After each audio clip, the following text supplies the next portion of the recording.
Coming up on Small Town Big Deal.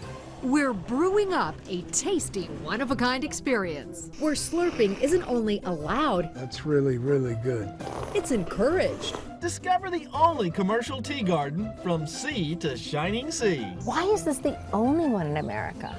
Plus, we're in a real pickle. And loving it. Why this delicious restaurant could soon be taking over America. Your own recipe. Yeah. What's that recipe?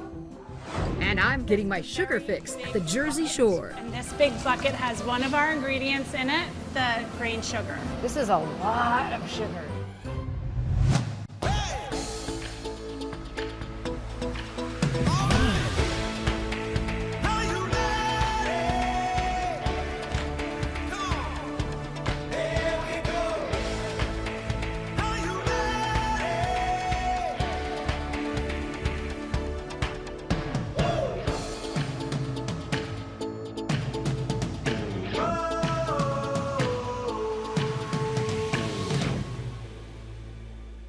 Welcome to Small Town Big Deal. I'm Rodney Miller. And I'm Jan Carl. We are in the low country of South Carolina to a place there is only one of in all of the United States. We're going to give you a couple of hints. They had a really big party over it in Boston. And in certain high societies, it would force one's pinky into the air. That's right. It's tea, and we're at the only tea farm in America. The setting at the Charleston Tea Garden in South Carolina is tranquil, with a capital T. It's located on Wadmalaw Island, about a half-hour drive from Charleston. The other commercial tea farms in the world are in Asia, Africa, or South America. Their climates make it easier to grow tea compared to much of the U.S. But in regions like the low country of South Carolina, it is possible. Why is this the only one in America? Well, I think it's the only one because there's only one person crazy enough to do it. And that person is William Barclay Hall. Bill is a third-generation tea taster. Wow, that's really, really good. His original American Classic tea became the first ever to be made with 100% tea grown in America. Bill, what exactly is tea? Tea is a plant called Camellia sinensis, and that's the only plant used to make tea. Bill started working in a tea factory in Canada when he was just 17. After that, I was off to England to do an apprenticeship in tea tasting. Wow, that's got to be like the mecca for tea. You would have to taste during your apprenticeship between 800 and 1,000 cups of tea every day, 5 days a week for 4 years. Wow. Tea is the second most popular beverage in the world, only behind water. Per capita, the people of Turkey drink more tea than anyone else on the planet. Who drinks the second highest amount? The Irish. The first person to find success harvesting tea in America was Dr. Charles Shepherd back in 1888, and only about 30 miles from this tea farm. Cuttings from his original plants were replanted here where they continue to grow. The lifespan of a tea plant is astonishing. There's tea plants 600 years on record still producing a fine quality tea. How many times can you cut a plant in a season? We harvest the same field approximately every 18 days. Wow. From May till the end of October. Calling this a garden is a major understatement. There are 127 acres. Hundreds of thousands of tea plants stretch nearly as far as you can see. How do you keep the weeds out of here? It's not easy. I don't want to spray any chemicals on tea to have as pure a product as I possibly can. There, I got a weed for you. Yeah, thank you. You're welcome. Hey, every little bit helps because they actually do weed by hand. And traditionally, tea harvesting is very labor intensive. So Bill relies on the machine he calls the Green Giant. It does the work of 500 people. When you harvest, then it's these newer leaves that you take. Yeah, what is ideal is 2 leaves and a bud. So have these been harvested yet? No, not yet. This is a special tea that we make called the First Flush. The plants have rested all winter, and so they have a unique flavor at the beginning of the season. But before the tea can reach your cup, it has to go through the processing facility. Step 1, the plants are withered or dried because tea leaves are about 80% water. And this is what it looked like when we ground them up. Can I touch it? Yeah, you can smell it too. Then from there into the dryer. And that's the final product. Yeah. 2 for you. Time for the tasting. If you do it right, everyone will hear you.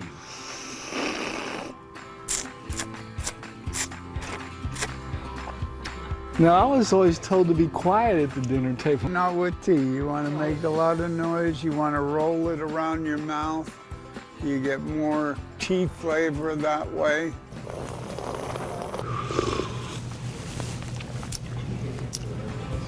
That was better slurping.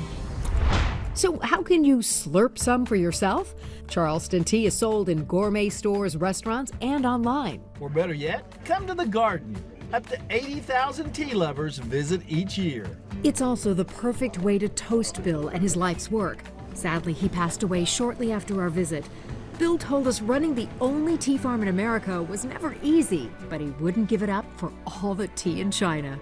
The decision to buy, was it a good one? I think you got to ask any farmer the same question and they'll all go, But was it a good decision? In my mind, yes. And I love what I do right now.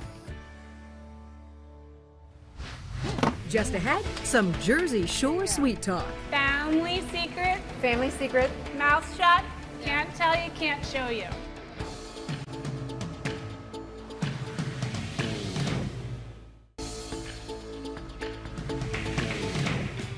Welcome back to Small Town Big Deal. You know, I have such a sweet tooth that it's compelled me to go rogue and sneak away from Rodney to show you New Jersey's ultimate sweet spot. Oh, yeah.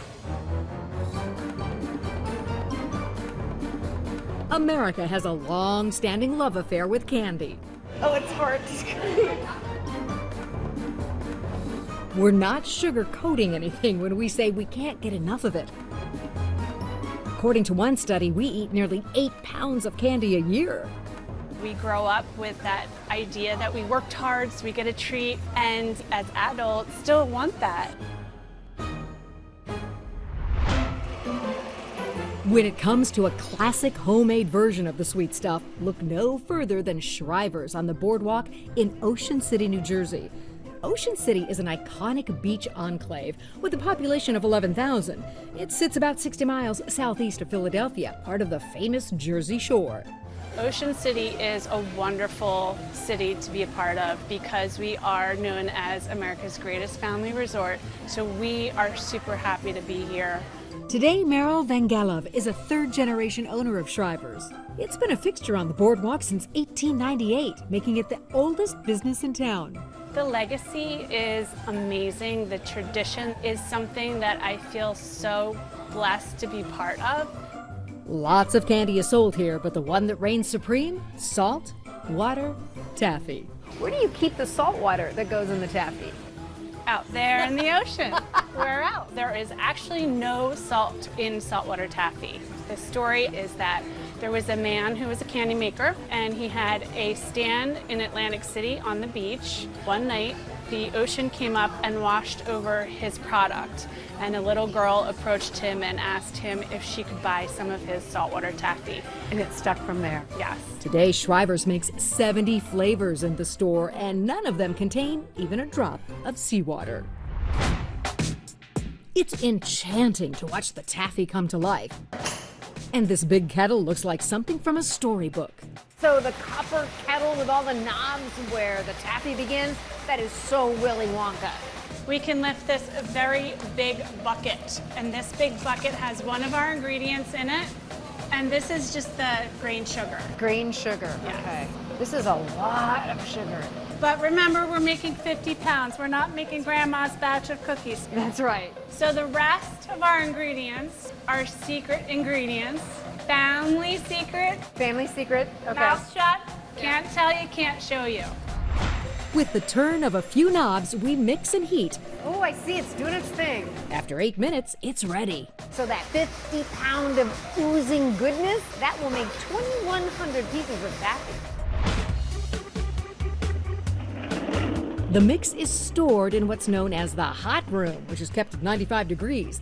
There, it will sort of cool down to 95 degrees. It allows them to lower their temperature without going too far. Otherwise, it would turn into a brick. Once cooled, candy maker Nelson Escobar recruits me as his apprentice. That 50 pounds of goodness I'm helping lift onto the table, Oh, yeah! it's on its way to being mango-flavored taffy. So you make a little bowl, Yeah. I have citric acid, put it in there. and that gives it a little sour taste. So for mango, you give it red. Ready, yeah. Ready, 1, 2, 3. Yeah. Teamwork. There you go. Now to lift the blob off the table. Nelson is trusting me, and I think that's a good idea. Oh, it's heavy. I could probably lift 50 pounds. My excuse is that it just wanted to keep growing and stretching. There you go. My blob is on the mixer. Saying that it looks okay is a bit of a stretch. You're like, this is a mess. It's all good. It's just the beginning sometimes. But once it gets hooked up in there, it's all good. Within minutes, Nelson transforms it from a blob to a thing of beauty. How about that for a plot twist? Oh my gosh, that smells so good. Do you have a favorite? Sour apple. That's my favorite one. Apple. I think this is my favorite part. It's the cutter. It rolls and stretches the taffy just right. Kind of looks like a snake when it becomes candy. Kind of cool. The machine cuts pieces to the right length and wraps them. Sounds a lot like coins pouring from a slot machine, but for Shriver's customers, it is a jackpot. When it fresh. I love it. Thank you. Molasses. Thank you. There you go. Thank you. I felt like Willy Wonka just then. So great. Eating saltwater taffy can be a workout for the mouth. It's chewy, gooey, but well worth the effort. And thanks to Shriver's, there may be no better place to indulge your sweet tooth than right on the Jersey Shore. Coming up, Why do people drive thousands of miles just to eat here? their secret recipe for success. 100% perfect pickle.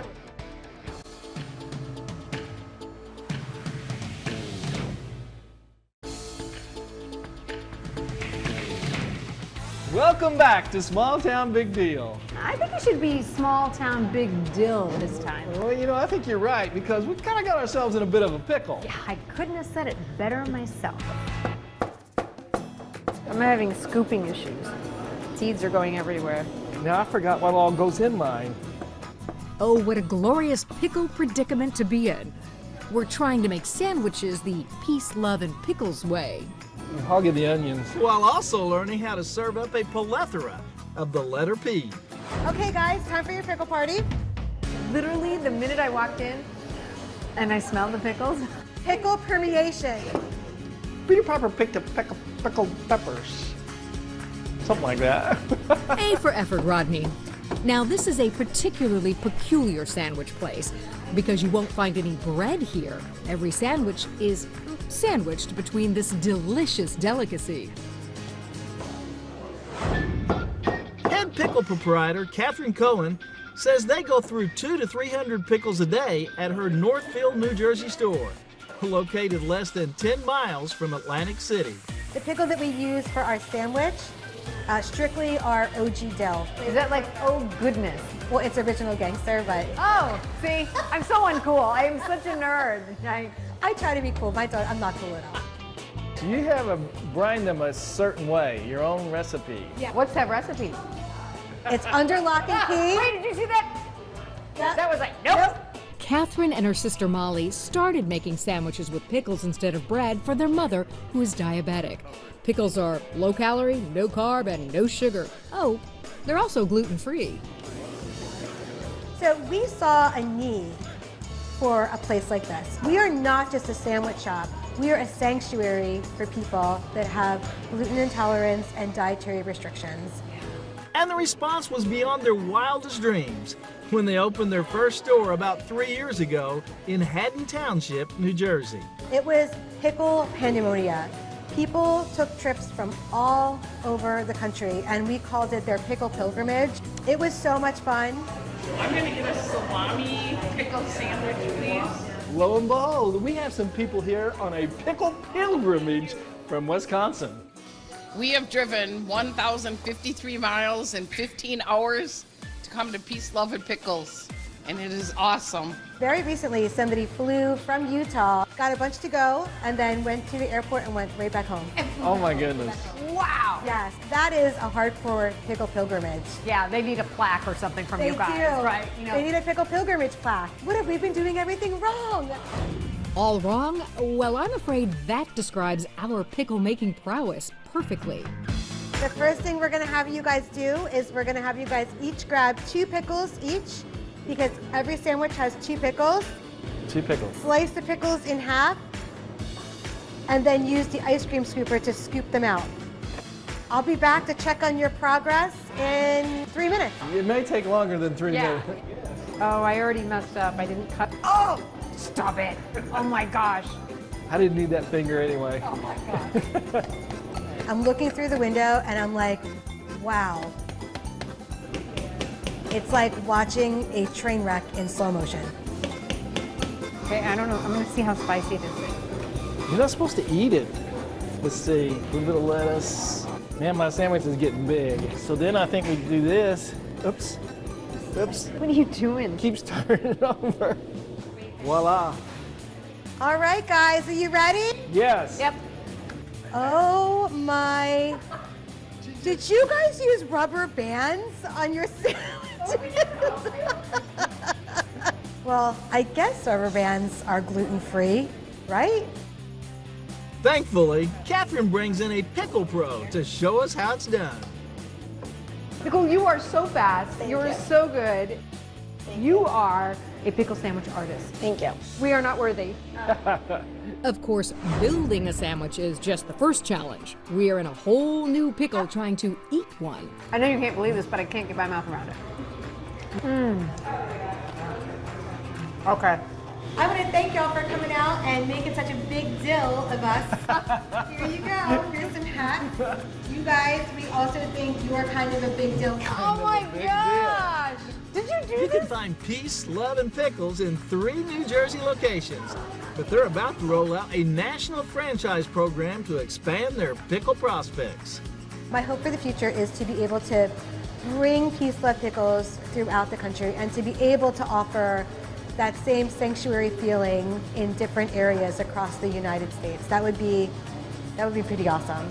And we'll be right back.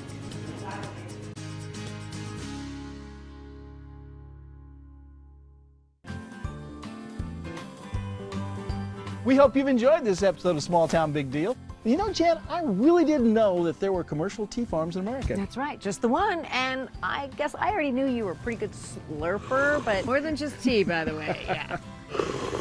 Hey, Shriver's taffy, that saltwater taffy. I love the machine that like lengthened it and twisted it. Loved it.